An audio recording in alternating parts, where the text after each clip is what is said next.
នៅក្នុងឆ្នាំ249កូនប្រុសរបស់ស៊ឺមីអ៊ីស៊ឺម៉ាស៊ឺបានចូលរួមនៅក្នុងការទម្លាក់តំណែងទៅកូនចៅនៅពេលដែលបពពួករបស់ឆៅសួងនាំគ្នាចេញក្រៅរាជវាំងនៅមុនថ្ងៃកើតហេតុបន្ទាប់ពីស៊ឺមីអ៊ីបានប្រាប់កូនប្រុសរបស់គាត់ទាំងពីរនាក់អំពីផែនការរបស់គាត់ដើម្បីដណ្ដើមតំណែងត្រឡប់មកវិញស៊ឺម៉ាចៅបារម្ភខ្លាំងណាស់នៅយប់នោះគឺគាត់ដេកមិនលក់ទេប៉ុន្តែស៊ឺម៉ាស៊ឺដេកលក់ស្រួលធម្មតាមុនពេលដែលស៊ឺមីអ៊ីរៀបចំផែនការនេះស៊ឺម៉ាស៊ឺបានលួចតាក់ទងនិងចិញ្ចឹមកងទ័ពទុកប្រហែលជា 3000 នាក់កងទ័ពនេះនៅក្នុងប្រវត្តិសាស្ត្រគេរាប់ថាជាឃាតករទេមិនមែនជាកងទ័ពដូចរាជការនគរអ៊ុយទេអញ្ចឹងនៅពេលដែលបះបោស៊ឺម៉ាស៊ឺនាំកងទ័ពរបស់គាត់នេះទៅបិទទ្វារសេះសដើម្បីគ្រប់គ្រងច្រកចេញចូលរាជធានីលក់យ៉ាង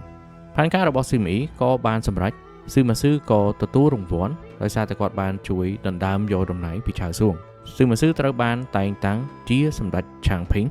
ដោយគាត់ទទួលបានគ្រួសារប្រជារាស្ត្រ 1000 គ្រួសារហើយក្រោយមកទៀតក៏គេតែងតាំងគាត់ជាមេទ័ពអង្គរៈបើសិនជាមិនមានការគិតគូរពីស៊ឺម៉ាស៊ឺហើយនឹងរៀបចំបានល្អទេ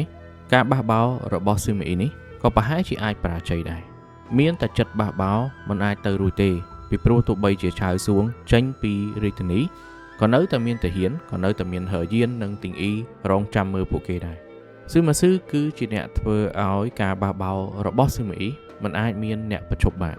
តើស៊ឺម៉ាស៊ឺតាក់ទងអីជាមួយនឹងរឿងកណ្ដាលខ្លួនឯងបើសិនជាយើងមើលទៅគឺគាត់មិនបានរងចាំតតែឪពុកគាត់ចង់ធ្វើសកម្មភាពទេគាត់ត្រៀមខ្លួនជាមុនទ័ព 3000 នាក់ដែលគាត់ចិញ្ចឹមនេះគឺជាការប្រកាសប្រាប់ថាគាត់មិនត្រូវការទ័ពនគរអ៊ុយទេបើគាត់ចង់បានគាត់មានកងទ័ពខ្លួនឯងអញ្ចឹងទោះបីជាស៊ឺមីអ៊ីមិនទាន់ក្រោកបះបោក៏ដោយតាមពិតតកូស៊ឺម៉ាបះបោរួចទៅហើយតកូស៊ឺម៉ាគេមានផ្លូវដើររួចទៅហើយអញ្ចឹងអាចំណុចនេះហើយដែលបង្ហាញថាគាត់កាន់ដើរដោយខ្លួនឯងមិនរងចាំអ្នកណាមកជួយគាត់ទេហើយនៅពេលប្រឈមមុខនឹងគ្រោះថ្នាក់មុនថ្ងៃដែលបះបោស៊ឺម៉ាស៊ឺអាចរក្សាអារម្មណ៍គាត់ស្ងប់ធម្មតាស៊ឺម៉ាចៅដោយសារតែមិនដឹងរឿង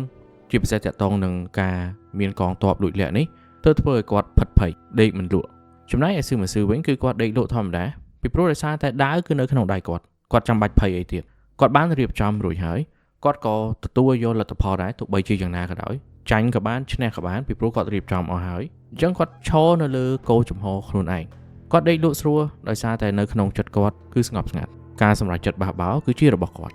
ស៊ឺម៉ាចៅធ្វើតាមឪពុកទេទោះបីជាស៊ឺម៉ាចៅនេះមានមហិច្ឆតាក៏ដោយប៉ុន្តែការសម្រេចចិត្តបះបោលឿនគឺដោយសារតែស៊ឺមីអ៊ីហើយចំណុចចុងក្រោយគេដែលជាចរិតមេទ័ពរបស់ស៊ឺម៉ាស៊ឺគឺគាត់ប្រឈមមុខជាមួយនឹងការស្លាប់ដោយមិនមានភ័យខ្លាចអីទេការកាន់ដើរខ្លួនឯងគឺជាការការពារខ្លួនក្នុងករណីរបស់ស៊ឺម៉ាស៊ឺគឺគាត់ការពារផ្លូវចិត្តរបស់ខ្លួនឯងបានល្អ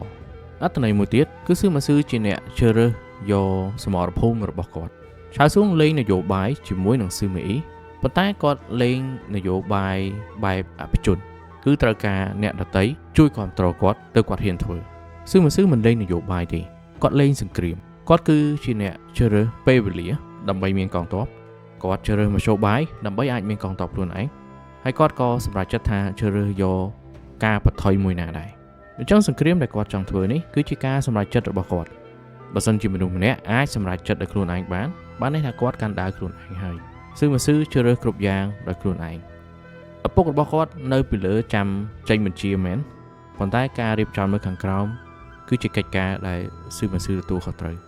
ស៊ឺមីអ៊ីត្រូវធ្វើពុតជាដេកឈឺដូច្នេះមិនអាចទៅណាបានទេចំណុចមួយទៀតដែលខ្ញុំចង់ឲ្យអ្នកទាំងអស់គ្នាមើលឃើញដែរអ្វីដែលស៊ឺម៉ាស៊ឺបានធ្វើបង្ហាញឲ្យយើងមើលឃើញថាតើបើសិនជាយើងមិនកាន់ដាវខ្លួនឯងវាគ្រោះថ្នាក់ប៉ុណ្ណាយើងអាចប្រៀបធៀបយ៉ាងងាយបានស៊ឺម៉ាស៊ឺគឺជាអ្នកដែលមានដាវនៅក្នុងដៃឆៅសួងគឺជាអ្នកដែលផ្លិចយកដាវទៅតាមខ្លួនគាត់ចេញទៅក្រៅរាជវាំងដើម្បីទៅគោរពបុព្វបុរសតកូលឆៅគាត់នាំមន្ត្រីធំនិងមេទ័ពដែលជាបងប្អូនគាត់ទៅអស់អញ្ចឹងធ្វើឲ្យរាជធានីទទេមិនមានអ្នកនៅការពារគ្រប់គ្រាន់ឆៅសួងឲ្យមានដាវក្នុងដៃទេគ្មានអ្វីយកមកចរចាជាមួយនឹងស៊ឺមីអ៊ីកាទេជាលទ្ធផលឆៅសួងត្រូវអង្វរគេដើម្បីសុំឲ្យគេដោះលែងគ្រួសារគាត់ឆៅសួងដែលជាមេទ័ពធំអង្វរស៊ឺមីអ៊ីដូចជាកូនក្មេងឆៅសួងនិងស៊ឺម៉ាស៊ឺជាមនុស្សដែលមើលឃើញពិភពលោកខុសគ្នាឆៅសួងយល់ថាគាត់កើតក្នុងតកូលអ្នកមានគាត់ត្រូវតែទទួលបានសុវត្ថិភាពមានគេការពារគាត់ស៊ឺម៉ាស៊ឺយល់ថាបើចង់បានសុវត្ថិភាពមានតែត្រូវដណ្ដើមយកមកដោយខ្លួនឯង មិនអាចរងចាំអ្នកណាគេឲ្យគាត់បានទេតកូស៊ឺម៉ាត្រូវតកូឆៅតាមដានជាប់រហូតមកតាំងពីស៊ឺម៉ាស៊ឺនៅជាកូនក្មេងឪពុកគាត់គឺត្រូវគេអូសយកទៅប្រើចោះឡើងរួចទៅហើយសុវត្ថិភាពគ្រួសារស៊ឺម៉ាគឺស្មើនឹងអ្នកដែលដើរនៅលើខ្សែពួរមួយហើយខាងក្រោមមានលំពែងចាំចាក់តើតើយើងសម្រេចចិត្តខ្លួនឯង